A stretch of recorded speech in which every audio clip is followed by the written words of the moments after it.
I'm literally barely awake, but we're here. At this point, I'm just wondering if I should make this like a whole 24 hours. I may be running on adrenaline right now, but it's fine. What in the George Orwell is this book? I feel good. I feel really good. Readathons are a concept to me now. Haven't done them in a while. We are not familiar with each other anymore. We don't know them. We are trying to get reacquainted, so hopefully it happens. But it's been a hot minute since I've done an actual readathon where I've actually tried and pushed myself to the max and try and read as much as I can. And not only that, but actually set a proper TBR. And because I love interjecting, I do need to make a small pause, and I hope you guys don't mind because I do need to say thank you to the sponsor of today's video, which is Book of the Month. You guys know me. If you've been here for a while, you know how far my love for Book of the Month stretches. I love how they make new hardcover fiction so affordable. Those books tend to be really expensive, you guys. However, if you guys don't know, Book of the Month is a super popular and fast-growing online book service for readers, and their mission every single month is to promote new and emerging authors and help readers find books that they love, and they make that super easy because their team vets through hundreds of books each and every single month, and they make sure to narrow those picks down to 5 in a variety of different genres so that you can pick one or more than one if you're into add-ons like I am, and you can get your stunning blue box every single month. Their policies are also incredible because you can cancel at any point, anytime, and you will not be charged for that month. So if you're the type of person that likes new and sometimes early release titles, this is probably the book box for you. And like every single month, I have a big stack of books right here, which are all picks for the month of November. Hello, November books. For their contemporary fiction this month, we've got A Little Hope, an ode to the beauty of the everyday. This novel traces the losses, loves, and dreams of a small Connecticut town. This month, they also included a young adult book, and that is The Keeper of Night. Ren Scarborough is on a journey to impress the goddess of death in this riveting story of monsters, magic, and reapers. This says death is her destiny.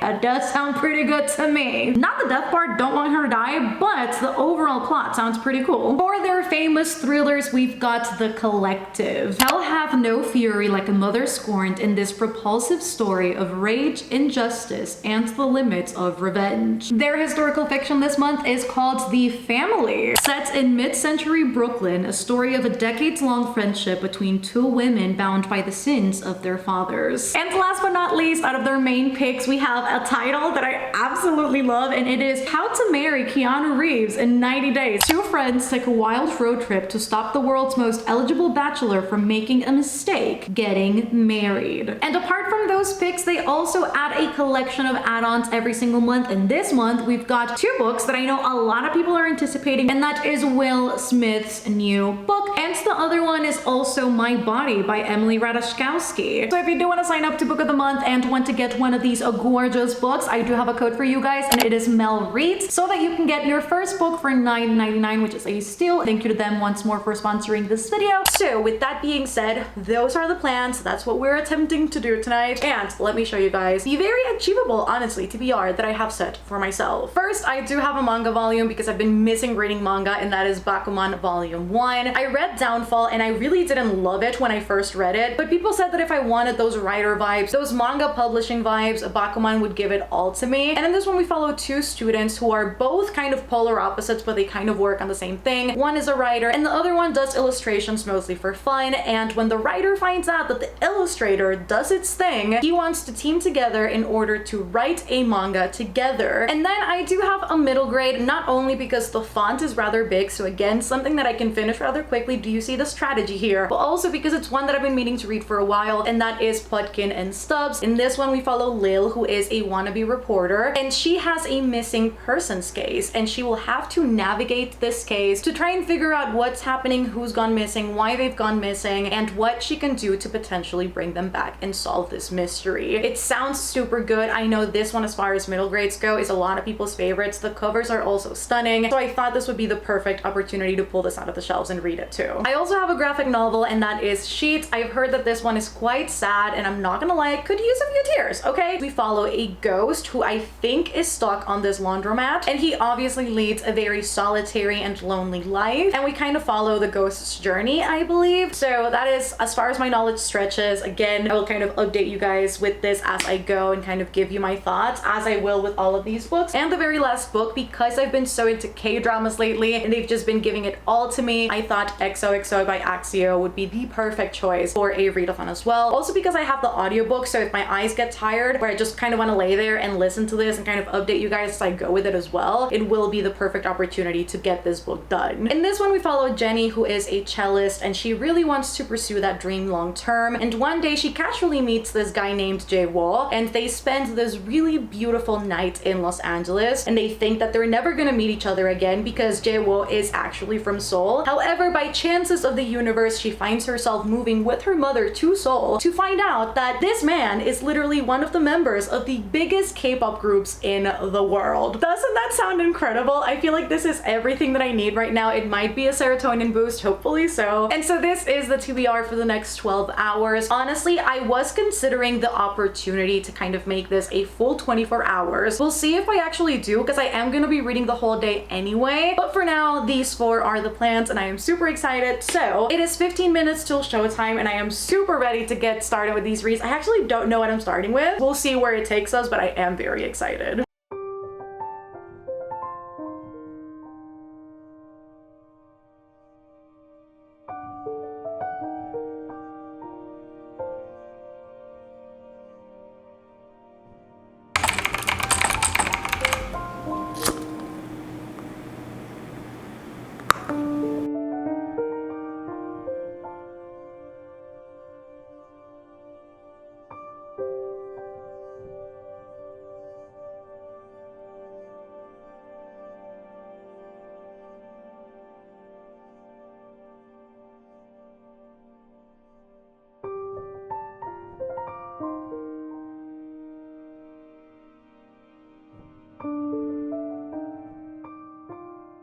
We've got a whole chiaroscuro moment going on right now with this lighting. Hello friends, it's the first update of the vlog.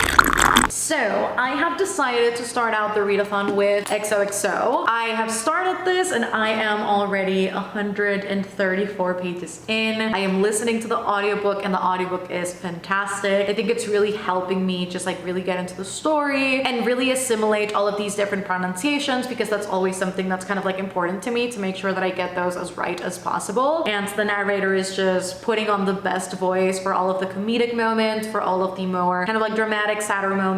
So I really like the intonation of the audiobook itself, so it is really good. And this is so freaking cute. It's definitely giving me all of those K-drama vibes. I really like the way that the author is navigating all of these different conversations around the K-pop industry. And going more into why this book was so fascinating to me from the get-go is the fact that I was never really into K-pop when I was in high school. I never really knew that K-pop was a thing to begin with, in all of my ignorance at the moment. And then my friends started getting into K-pop, and when they really started getting more into it and BTS became so big and they kind of broke all of these international barriers and became international K-idols, my friends kind of had to explain it to me as to why BTS was so different from usual K-pop groups, and how the K-pop industry is kind of so toxic, and how they treat their clients and their idols so poorly, how they overwork them, and how the whole industry itself runs in a lot of toxicity and overworking. And so that to me was so interesting, and I was kind of wondering if this book was going to address any of that, how it was going to establish that conversation and navigate it as well in a way that felt sensible but also very real to what goes down in the real world. I am really loving all of those little hints and glimpses at I'm so tired, or I can't eat, I'm on a diet, or because so and so is in management, you know, so and so can't date. We are not meant to date other people because our focus is supposed to be only in the work, in the art, in the craft. And so all of those elements are included in the book, which is really great, and that was something that I was definitely looking forward to. And the other thing that I really loved, and I underlined that passage, was about paparazzi. At our school, outside our dorm, at the homes of our families, that's not right. When our fans take photos of us, it's because they want to feel close to us. They support us and have our best interests at heart. Paparazzi just want money. They want to expose our private lives for profit. People have even gotten hurt. There have been cases where idols have gotten into car crashes trying to get away from the paparazzi. And for as little as that moment was, I think again it really encapsulated what that must feel like for celebrities and for people who go through this. And I really like that the book is really reinforcing all of these themes around celebrity culture and everything that comes with it. I think it's really fascinating. I also really liked the beginning of the book. I liked seeing the dynamic between Jenny, who's our main character, and her uncle Jay, who is not really related to her by blood, but rather was her dad's best friend. And he is now sort of a caretaker for her as well. I really liked seeing that sort of comfortable, comedic, fatherly dynamic that he had with her and vice versa. I just like the familial dynamic that we got in that scene. And even beyond that, how Jenny and Jae-wool's life just mirrors each other so much in terms of family structure and how they've grown up because they both have single moms. I think that mirroring and parallel was super interesting, and I kind of wish that at the time it had gone deeper into that instead of just mentioning it in passing to kind of make them have this quote unquote closer bond. So that's really just one of the few things that's kind of uniting them at the moment. And I also think this book would have really benefited from being set in Seoul like right off the bat, because we start off in LA and then Jae-wool has to go back to Seoul and then Jenny needs to go there as well. And so I feel like that transition between all of those scenes just happened so quickly that I didn't have time to process A, what was happening, B, believe that it was happening because it felt so convenient. I think maybe, and I understand why the author did it that way, because Jenny needed to be in ignorance of Jae-wool being a K-pop star, but I kind of wish that it would have been done and executed a little bit differently, or maybe had more space to kind of build on that tension for it to make sense to me as a reader as to why she's so excited to go to Seoul and why she's so excited to see him again, and why this connection is as deep as it quote unquote is, or as Jenny believes it to be. And I think there's tiny details of this in terms of execution that I wish would be different. There was one scene that really made me mad as well with Jae-wool in particular, because obviously K-pop stars are not really meant to date. And so this man really said beyond the dating thing, because she's not even seeking to date this man, but really just to be friends. She wants to be friendly because she thought they had some sort of connection. He was like, let's keep it a secret for now because I don't want any rumors to go about. I hate that trope. I hate the trope of like secrecy, and I completely understand how it needs to be done sometimes to avoid the limelight. With that said, I do love that Jenny was like, you know what? I don't have time for this. I am not meant to be a secret. I don't understand why every other band member can talk to me out in the open, but then here comes you and your fucking high horse and you really can't talk to me in public because of rumors? Fuck you, bro. And so I really like the fact that she kind of stood up for herself. Yes, I will go.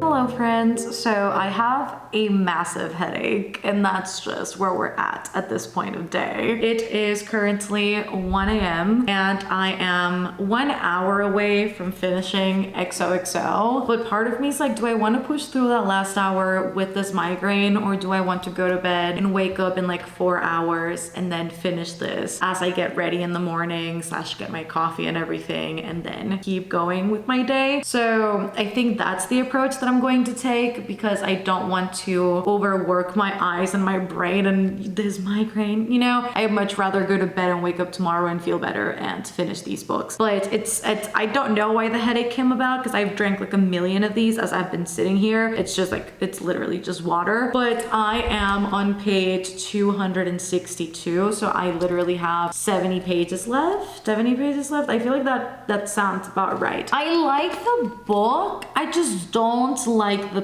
pacing of it, I think is where I've landed with this one so far, and I don't think my opinions will change in 70 pages. I think the premise of the book is cute enough. I like all of the conversations surrounding the K-pop industry, surrounding what it means to be an idol, why this is so important to so many people out in Korea, and how it's so different from Western mentality. And I like all of those conversations. I think they're being handled beautifully. I think the way that the author has gone about it is really interesting interesting and again, very realistic. Those to me are not the problem. I think the focus of the book is just so much on Jae-woo and Jenny's relationship in so little time and so rushed and so fast paced that it feels very unreal. It doesn't feel like there's a very deep true connection with them two, and I'm finding it very difficult to believe that a love like theirs, a relationship like theirs is possible. There's 5 pages and then a month has gone by, and then there's a few more pages and a few more months go by, and so it's so quick that I there's no time really to process what's happening. There's no substance beyond her being like, oh my god, I'm dating DJ Wall and it's incredible and oh my god, and I just don't feel like there's really more than that, which is a shame because I feel like there's so many interesting elements to this book, like her relationship with her mom, her mom's relationship with her halmoni. There's just so many things beyond this relationship that I'd love to see and I'm not seeing. And I kind of wish in a way this was structured similarly to, I guess, Wicked Fox is the one thing that I could compare this to, just because it's kind of on the same realm of Korean culture and it was paced so well and I absolutely loved every second of the book. And yes, that one was fantasy and this one is contemporary, but I've read contemporaries that are 400 pages, 500 pages still. And I think this book really would have benefited from being longer and just having more space to establish these relationships better in a way that they feel realistic. And so it feels like they've seen each other 2-3 times and she's like, oh my god, I'm so into him. Which I mean, granted, crushes do happen, but at the same time, it just feels kind of nonsensical. I don't know. I'm liking this, but it's not gonna be like a new favorite by any means. But I'm gonna go take my makeup off and to get ready for bed because my eyes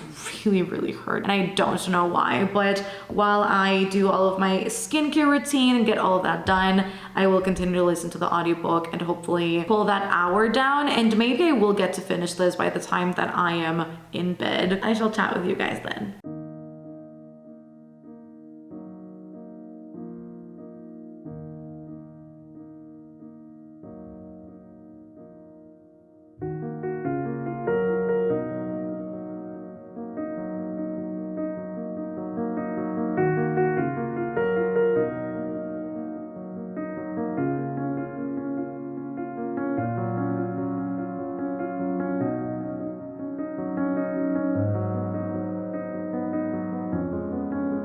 Good morning. I'm literally barely awake, but we're here. Officially, good morning, friends. I am barely awake, but I'm here and I ordered my coffee, so it's already on its way. That was super quick. I literally ordered it like 5 minutes ago, but a girl needs the fuel. I need the coffee. I need to wake up. That's where we're at. I did manage to finish XOXO last night, right by the time that I went to bed. I was listening to the audiobook as I was getting unready, and then I listened to some more of it and I was actually in bed and I managed to finish it. So finish this. I think I'm going to settle for like a 3.5 because the book was good and like I really enjoyed it. I think it had a lot of things going for it. All of the industry talk again was chef's kiss. Nala hopped on the bed, hello. But that aspect of the book was fantastic. I just think if I look past all of the rushy elements, the sense of family, the sense of friendship, the sense of finding people that you can truly get along with and that you can truly feel yourself with was really beautiful in this book. And I love how Jenny truly made friends when she went to Seoul and how these connections were genuine and how they stuck by her no matter what. And I just really liked all of the characters, really. I just kind of wish there was a little bit more depth to it, but besides that, the book was super cute. I really enjoyed it, so I think I'm gonna settle for 3.5. I am gonna start Bakuman. That is gonna be my second read for this readathon, and I know that's something that I can read over breakfast with my coffee. I can just picture it's gonna be so good. So that's what I'm gonna start with breakfast. At this point, I'm just wondering if I should make this like a whole 24 hours because I just might.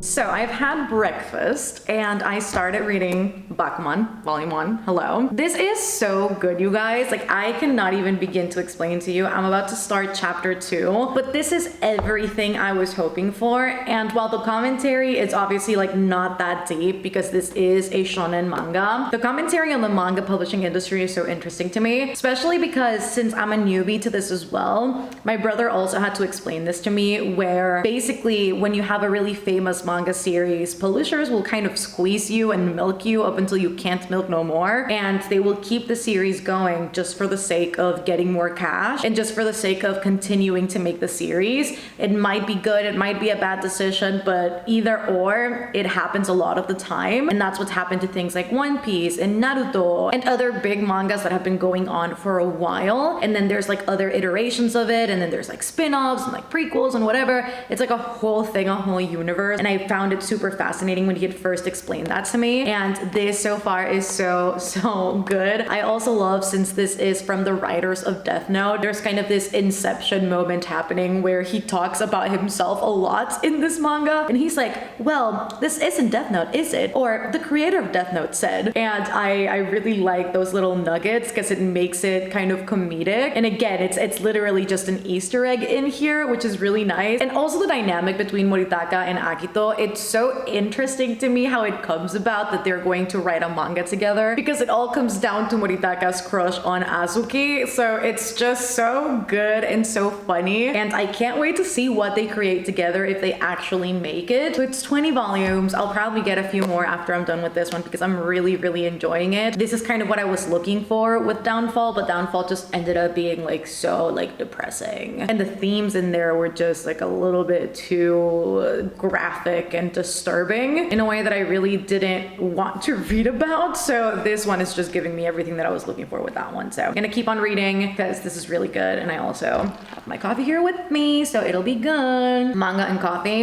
is like the best combination right now. When I tell you guys, this is the love of my life. Look at her. And then we've got a donut over there. Look at them. You gonna read it, Gordy? Look at the little tail. Ay, look at my baby. Oh no, this is too close, sweetheart. Mel, come on, we need to get it together, girl. Also, this lighting, I always insist on filming here knowing that this lighting here is like not that well balanced, but can you look at a girl who's tired? Because I am tired. It's backwards. I finished Bakuman, and this is indubitably a 5-star for me. I also said the word indubitably. Look at me being an intellectual. This is a 5-star for me. This was so good. I definitely need to buy a few more volumes of this and get them soon enough because this was so cool. And it's very different to like other mangas that I've read, because usually I stick to like the shonen jump on the more adventure action-packed side. I love the little nuggets that we got as well into kind of like the storyboarding process for the manga itself. Like here we have like a whole panel where you kind of see how it looks like in terms of the writing and then the illustration part, which is something that's like heavily talked about in this volume in particular, since we follow these two characters in their journey towards writing a manga series together. There is a lot of talk about how difficult the illustration part is because it's so intricate and how you need to be using different pens, but there's this like one standard pen that you need to use and how the lines come out different depending on the pen, which I mean is obviously like pretty self-explanatory, but when you look at it from that lens, it just makes you appreciate the art so much more. And I think that's what this volume boils down to for me. It just really allows you to appreciate the art behind manga writing, everything that goes into it, how arduous the process is, and how the industry truly works. And I found that so fascinating, and that was again exactly what I was looking for with this. I also like the little sneak peeks towards possible romances and possible hardships for both of these characters in their journey, because they are so young, like they're middle schoolers, but it's the fact that they are so ambitious and this is something that they want to pursue long term. Absolutely love that. I also will go as far as to saying that I love the familial aspect of this. Although it is not that strong in this volume, I like that both of these characters have the support of their parents and basically everybody around them. Everybody truly believes in them and kind of propels them forward into chasing after their dreams. And I very much liked that, because I was concerned for a second. I was like, oh, is this gonna be like I need to do this behind my parents' back because they don't want me to do this? And it ended up being the complete opposite. The parents are supportive, and that was really refreshing to read about. And I can't wait to see how this goes down in further volumes, how their story progresses. I wonder how much they'll also age up as the volumes go on. I don't know if they'll stay in like middle school school or if they'll age up as we go on. I generally don't know. So it's definitely a new favorite. Like, I thoroughly enjoyed this. And again, I'm gonna have to get myself a few more volumes of this so that I can keep reading it. There's that, 5 stars, second book of the readathon done. And now I also need to figure out what I'm gonna read next, but I think I'm gonna stay within like the graphic novel area, and I think I'm gonna read Sheets.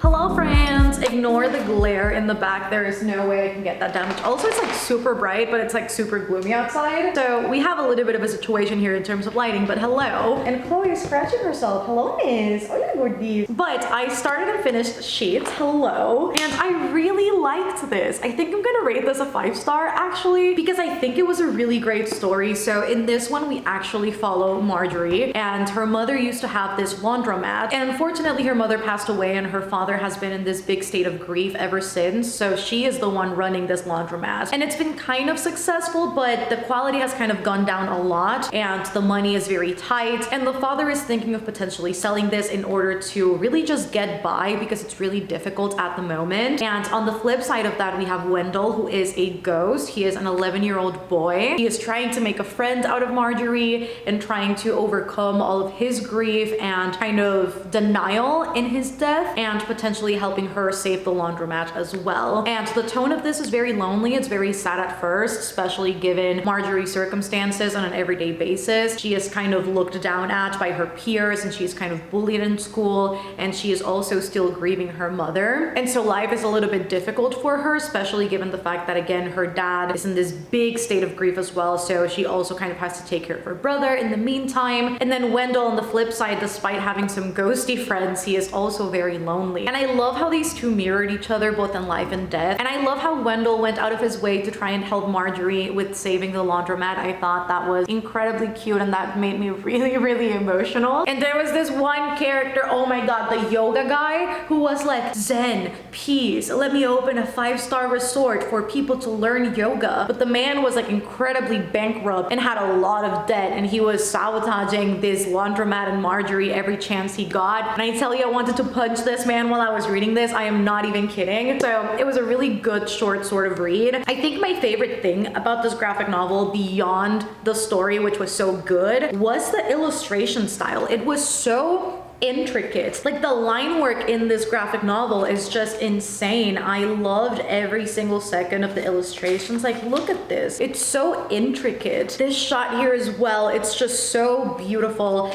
I love the color scheme for this as well. I love that we had kind of similar yet different color schemes depending on different scenes. Some colors that were more mellow and muted to kind of represent those lonelier, sadder times, and brighter colors for those really hopeful, happy moments. And then when we were on Ghostland, we had a completely different sort of darker color palette to kind of represent the death portion of it. So I really like the play with colors here as well. I love that whenever I talk about illustrations, I talk as if I know anything about it, but I really don't. I can't draw for my life. It is time for Potkin and Stubbs, which I am super excited about. Also, can I just say, hopping on sprints with my patrons really just lifted my energy levels. I may be running on adrenaline right now, but it's fine. Let's keep going. But I am very, very happy about all of this progress. It really just reminded me of how much I love readathons, so I can't wait to do one with you guys in December. I think that'll definitely be happening.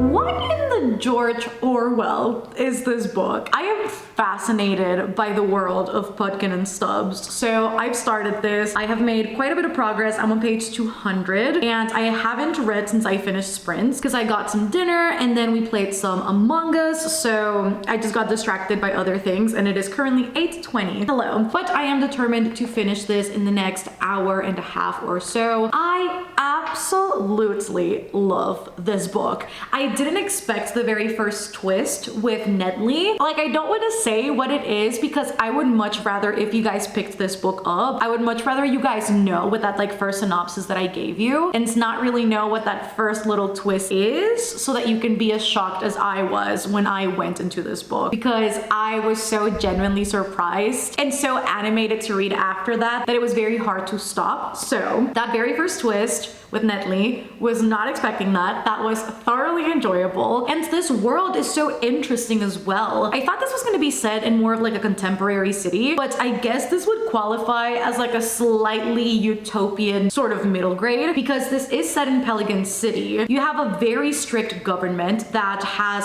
completely eliminated libraries, that has banned books, that has made sure that the people are acclimated to whatever they say, to whatever they establish as truth, as the doctrine to follow. And it feels very much like the Orwellian political structure that we see in 1984. Like, this government has built this set of beliefs and rules and structure that the people need to follow. It is very much totalitarian and it's very much led by the mayor. So it is so interesting to me to have a world where certain books are illegal, where there again are no libraries, where even the newspaper is so controlled by the government, by the mayor himself, that the public only get the information he wants them to have. And it just reminded me so much of 1984. It's also a world where high school is no longer a thing, where schooling in general is no longer a thing, and where kids can even drink beer. It's equally as disturbing as 1984 was, in the sense of let this utopia never happen, but also really fascinating. I'm really enjoying this, and I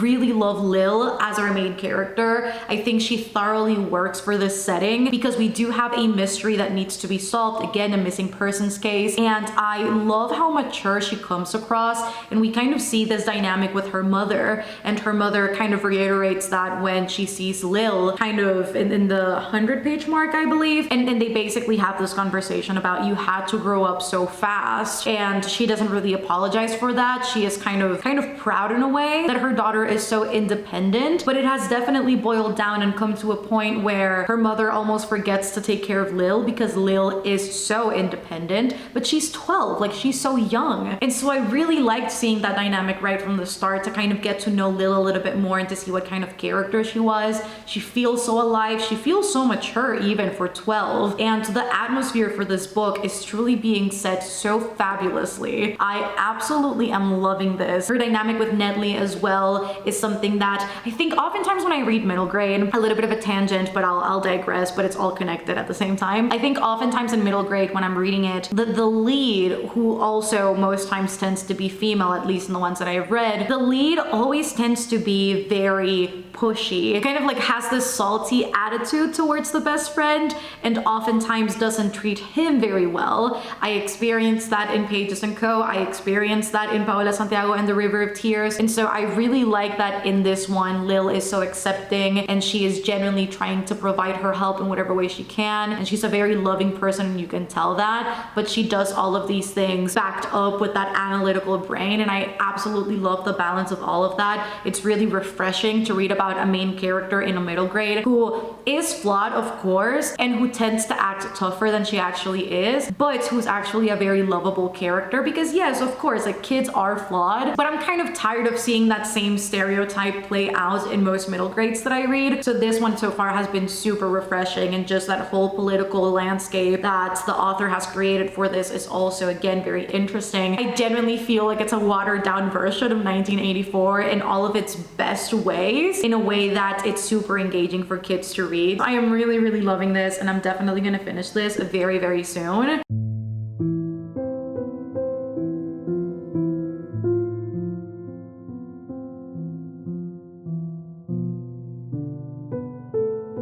Hello friends! And so since we've last chatted, I have finished Potkin and Stubbs, hello! And I also have a few things to show you unboxing wise, but let me close this book out before I show you those. So, Potkin and Stubbs, the twist was actually really good, and it was definitely not something that I predicted, which was super nice. And I just really liked kind of like this light-hearted, almost wacky tone to the book while still having this sort of murder mystery play out and this really intricate plot happening. I really liked all of the characters, and I like how it all kind of wove together at the end. It was really, really nice, and I was not expecting that, again, like Orwellian element to be a part of this book, but I thoroughly enjoyed that, and I think that's what truly shocked me the most. And again, I cannot say enough good things about Lil as a main character. I think as a protagonist, she works so well. She sets the tone for this book so perfectly as well, and I honestly can't wait to read more about her and Nedley. I think it's going to be really fun moving forward, so it's definitely a middle grade series that I want to keep on reading. I definitely think because the book is so short, it's so hard to talk about this book without actually spoiling things. But if you guys are looking for a nice kind of mystery based middle grade that's really lighthearted but that still has such a like unique kind of dystopian utopian element to it, I think this might be the one to go, because it was really, really good. It was unexpectedly good. Like, I knew I was gonna like it, I just didn't know exactly for what reasons I was going to. So I came out of this one very, very surprised, and I ended up rating this 4 out of 5 stars, so that in and of itself is pretty fantastic. The very last book of the readathon done. Hello. I'm so excited that I ended up doing this, and I know it was like super low key and I didn't let anybody know. And like, oh my god, Mel, please next time tell us, please let us know when you're doing this. I know, but I think I just needed kind of this laid back readathon with no pressure, just very fun, where I could just do the things that I really wanted to do and not have the pressure of like sprinting and being on top of everything. And it was actually really, really nice. So I am glad that I ended up doing this. I was way more exhausted yesterday as well than I expected myself to be. I thought I was going to be able to stay up for so long, but honestly my sleeping schedule has changed so much, so it was really weird for me to stay up for as long as I did, because I did go to bed at 2 a.m. I feel good. I feel really good. And now I have a haul unboxing for you guys. So I've got these 2 boxes to unbox with you guys, and I honestly love that this video came in really handy, because vlogs for me are a great way to haul things for you guys here on YouTube without the necessity of making like an individual video or without the need of making like a proper haul. Let's do fairyloot first, and then we'll do the illumicrate. Ooh! First thing I see is a blanket, and it is, I swear to god, if there is a snake, there is gonna be a snake. I just know it. It's gonna be a freaking snake. So it's a Kingdom of the Wicked inspired blanket. If you guys don't know, I have a deadly fear of snakes. Like, I will actually cry when I see a snake. I mean, thankfully this is animated enough to the point where it really does not bother me. Will I look at it for too long? No. So it's got a whole ass snake. At least it's silver, because if it was like an actual like snake color, I would have actually cried. And these are actually really comfortable. I have one that actually got here from the From Blood and Ash illumicrate edition, and it's equally as soft. I wonder if it's the same manufacturer, because it might be, because it's kind of like the same fabric. That is gonna go in my washing machine. And we have got a trinket tray from Addie LaRue. We have got an Addie LaRue inspired trinket tray, and this was designed by ARZ28. Look at her! This is so pretty, you guys. I am obsessed with this. It's got a bunch of foiling details that I absolutely love. We also have a Lore keychain. This was designed by Iron and Ink Designs, and it is a leaf, and it's got a quote, "Bind your fate to mine." Every month we get fairyloot character cards, tarot cards, however you want to call them. This month, since the book is Once Upon a Broken Heart, we've got a whole envelope filled with character cards. These are absolutely stunning. But these are the character cards that we got this time around. Aren't these just stunning? I absolutely adore Morgana's art. These are designed always by Morgana Zero Anagram. I absolutely adore everything she creates for fairyloot, it's just absolutely out of this world. Character cards are honestly like my favorite thing to get from fairyloot. Also, this looks exactly like Adam Driver. That is absolutely Adam Driver, and I have to stand that because I love him. And the last thing we have here, ooh, wait, okay, so we've got a few things at the bottom as per usual. We have got, is this like an art print? This says, it's a viper nest. See that you have the strongest venom. What is up with all of these kind of like snaky vibes going on in this box? Does Once Upon a Broken Heart feature snakes? I'm very confused as to why we have so many snakes. The blanket was designed by Forensics and Flowers. And then we have got, oh, I love this color scheme. We've got the tarot cards for this month, which are inspired on Raybearer by Jordan Fueco. I absolutely love that. And they are not designed by Morgana Zero Anagram this time. They are designed by L. Johns, kind of like Legions without the E. But this month we've got the 5 and the 6 of Pentacles. The illustration style is stunning, and the color palette for these are gorgeous. I love these. And now for the book, again, Once Upon a Broken Heart by Stephanie Garber. The original version of this book is like all blue and it has the hint of pink, but this edition did it backwards. This is pink and it's got the hint of blue. We have got these nice pink sprayed edges, and then we've got these right here, which are out of this world, quite honestly. And the back says, how far would you go for happily ever after? Yes!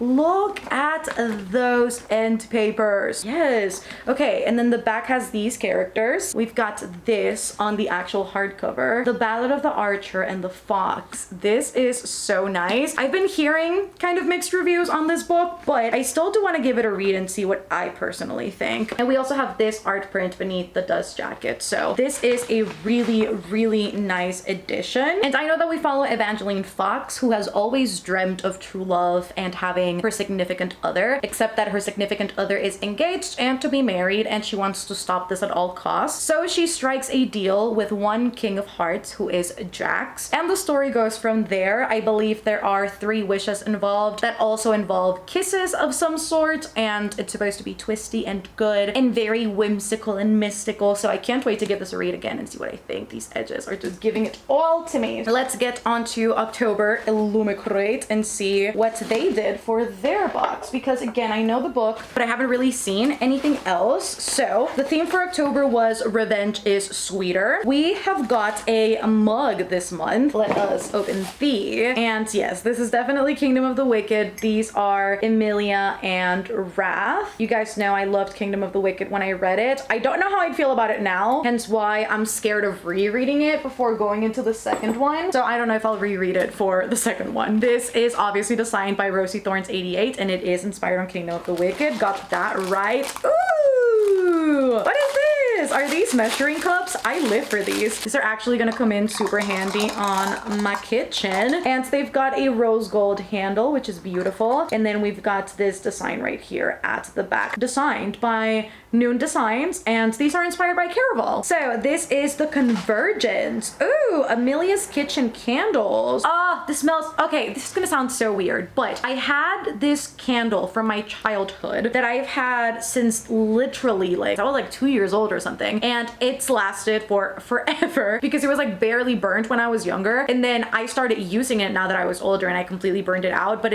it's got that same scent. Love that. Also, it says to cut the wick. A girl never cuts the wick, but I'll do it for this one because it's like unusually long. Black and gold vibe. It's very me. And I don't know what the notes are for this, but ooh, okay. The label is designed by Noon Designs. Obviously, it's created by Amelia Kitchen Candles, and it's inspired by Black Sun. That makes so much sense. The convergence. The sun and the moon will converge when the black sun, whatever, and that's the catalyst of the story. Of course, I do remember that part of the synopsis. And the smells are honey and cinnamon. Again, it's the same scent from that childhood candle that I'm telling you guys about. Oh, it smells so good. It really took me back. Oh, okay. So this is like a TBR caddy sort of moment. Honestly, kind of need it right now because I have no space on my shelves and now I have books to put somewhere else. This is gonna come in handy while my book cart comes in because I just ordered a book cart a few days ago.